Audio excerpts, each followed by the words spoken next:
This Phoenician city, where a triad of deities was worshipped, was known as Heliopolis during the Hellenistic period. It retained its religious function during Roman times, when the sanctuary of the Heliopolitan Jupiter attracted thousands of pilgrims. Baalbek, with its colossal structures, is one of the finest examples of Imperial Roman architecture at its apogee.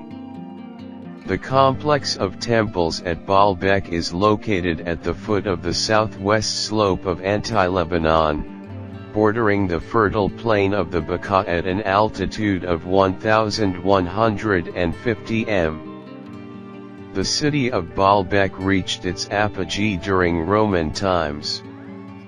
Its colossal constructions built over a period of more than 2 centuries, make it one of the most famous sanctuaries of the Roman world and a model of Imperial Roman architecture. The importance of this amalgam of ruins of the Greco-Roman period with even more ancient vestiges of Phoenician tradition, are based on its outstanding artistic and architectural value.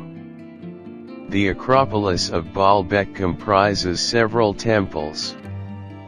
The Roman construction was built on top of earlier ruins which were formed into a raised plaza, formed of 24 monoliths, the largest weighing over 800 tons.